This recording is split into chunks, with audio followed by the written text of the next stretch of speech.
Hi friends, मैं आज आप लोगों को क्लास 10th एपी पढ़ा रहा हूं। तो आप बोर्ड पे ध्यान दें। सबसे पहले हम आते हैं एपी पे।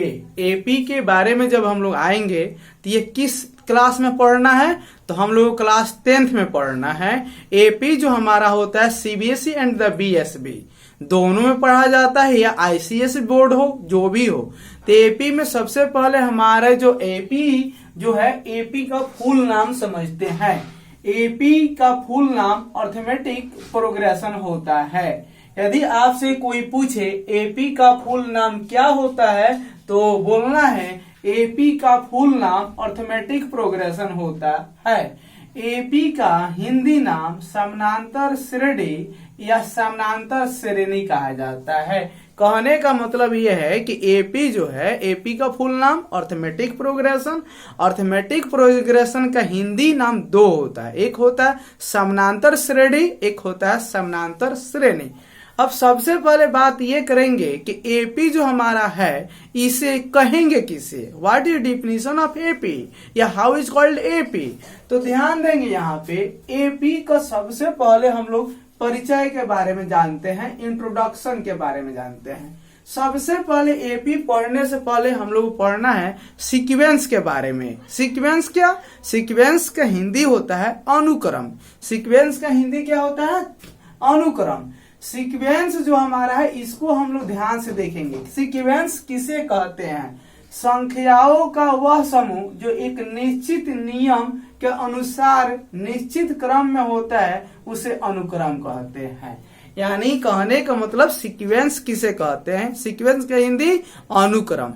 यानी कहता है वैसी संख्याएं का अनुक्रम जो एक निश्चित अंतराल के निश्चित तद के नियम के तहत होता है, उसे हम क्या कहते हैं? सीक्वेंस कहते हैं। सीक्वेंस में देखते हैं जैसे में क्या है, 2, 4, 6, 8, 10, 10 इनफिनिट।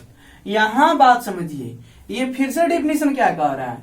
संख्याओं का वह समूह। संख्याओं कहे तो एक नहीं, संख्याओं यानी नंबर नहीं, नंबर्स यानी एक से अधिक होना चाहिए। यदि हम केवल 2 लिख दे तो यहां से हमारा क्या है? संख्याओं नहीं, हमको इससे ज्यादा वैल्यू लेना है। यानी संख्याओं का वह समूह जो एक निश्चित नियम के अनुसार निश्चित क्रम में होता है उसे सीक्वेंस कहते हैं। सीक्वेंस में यहाँ ध्यान देंगे 2 है, 4 है, 6 है, 8 है, 10 है। ये यदि आगे की तरफ बढ़ा है, यहाँ पे ध्यान दिख रही है, 2 है, 4 है, 6 है, 8 है, 10 है। ये दोनों देखिए, इसमें यदि हम 2 जोड़ते हैं तो कितना मिलेगा? 4। फिर 4 में 2 जोड़ते हैं तो कितना मिलेगा हमारा? 6। और 6 में 2 जोड़ते हैं तो क्या मिलेगा हमारा? 8। 8 में 2 जोड़ते हैं तो कितना हुआ? 10। यानी इसको ये जो हमारा सीक्वेंस एक निश्चित नियम के अनुसार चला हुआ है। यानी यहाँ पे 2 तो यहाँ पे भी 2, यहाँ पे भी 2, यहाँ पे 2।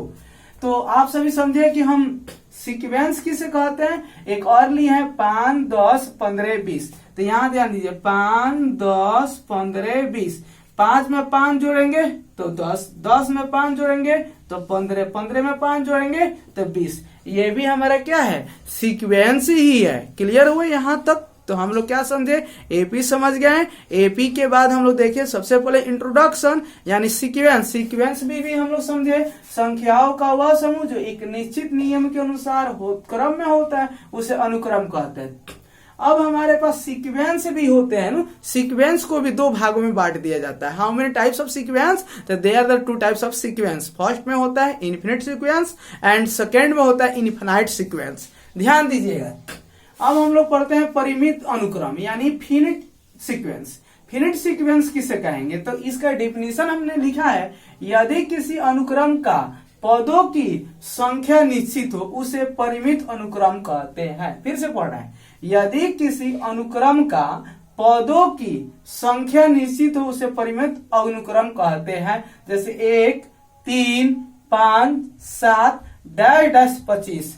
इसका मतलब यहाँ पे देखिए 1, 2, 3, 4। और यहाँ पे क्या करें? यहाँ पे फिनिश कर दे, यहाँ पे फुल स्टॉप दे दे। इसका मतलब ये हुआ कि ये अंक जो है 1, 2, 3, 4 यहाँ से आगे की तरफ नहीं है, यहीं भी इसको हम लोग क्या किए हैं, इसको हम फिनिट कर दिए हैं या फेनाइड कर चुके हैं, यानी इसको हम परिमित कर चुके हैं। क्योंकि परिमित का डिफिनेशन क्या कहता है, यदि किसी अनुक्रम का पदों की संख्या निश्चित हो तो उसे परिमित अनुक्रम कहते हैं। जैसे में 1 3 5 7 डैश 25 आई, यहाँ पे क्या हमारा फुल स्टॉप, यानी इससे ही आगे की तरफ नहीं हो सकता है। एक और एग्जांपल इसमें देखते हैं, 5 7 9 11 डैश 23, ये भी हमारा क्या है, हमारा इसको बोल सकते हैं हम लोग क्या कहेंगे, इसको हम लोग बोलेंगे फिनिट सीक्वेंस। अब हम लोग को पढ़ना है 2 में अपरिमित अनुक्रम, यानी इनफिनिट सीक्वेंस। इनफिनिट सीक्वेंस किसे कहेंगे, यदि किसी अनुक्रम का पदों की संख्या, यहाँ पे हमने लिखा नहीं है, आपको समझना है, यदि किसी अनुक्रम का पदों की संख्या अनिश्चित हो, उसे हम क्या कहेंगे, इनफिनिट सीक्वेंस। इनफिनिट सीक्वेंस में जब हम आएंगे तो इनफिनिट सीक्वेंस में देखिए क्या होगा, जैसे 4 9 14 19 और 24 डैश फुल स्टॉप।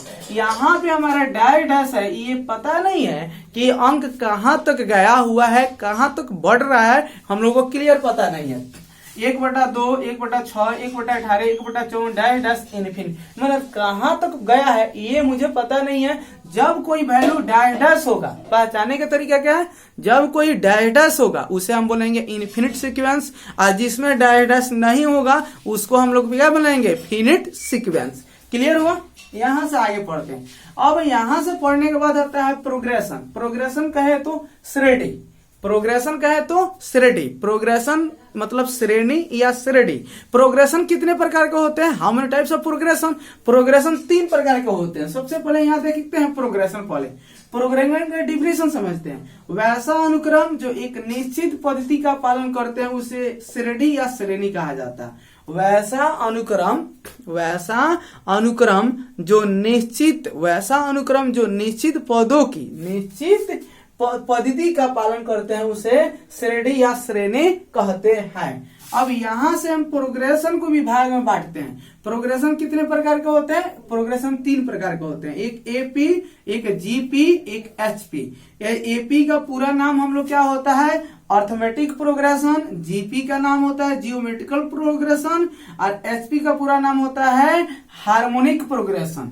एपी का हिंदी नाम समानांतर श्रेणी, जीपी का हिंदी नाम जियोमेट्रिकल प्रोग्रेशन, और एचपी का हिंदी नाम हरात्मक श्रेणी। लेकिन यहाँ पे ध्यान देना है, हमारा जो एपी है, अब आपको बताते हैं एपी, ये हमारा जो एपी है, एपी जीपी और एचपी, ये एचपी नहीं पढ़ना है, जीपी नहीं पढ़ना है, ये पढ़ा जाता है इंटर या कॉम्पिटिटिव लेवल पर, 10th से ऊपर पढ़ा जाता है। हमको पढ़ना है एपी। एपी किसे कहते हैं, एपी मतलब हम लोग देख लिए कि सर प्रोग्रेशन को यानी श्रेणी को 3 भागों में बांटते हैं, एपी, जीपी एंड एचपी। अब यहां से हम आते हैं तो इसके आगे जो होता है तो इसके लिए मैं वीडियो बना दूंगा। यदि वीडियो पसंद आए तो आप लाइक, सब्सक्राइब और कमेंट जरूर करिएगा, क्योंकि आप लोग देख ही रहे हैं वीडियो बनाने में कितना मेहनत लगता है, आप लोग को सामने दिख रहा है। यदि आप लोग कमेंट, लाइक और जो क्वेश्चन आप पूछना चाहते हैं आप अवश्य कमेंट कीजिए, मैं उस पर वीडियो अवश्य रूप से बनाकर आप लोगों को भेजूंगा। जय हिंद, जय भारत।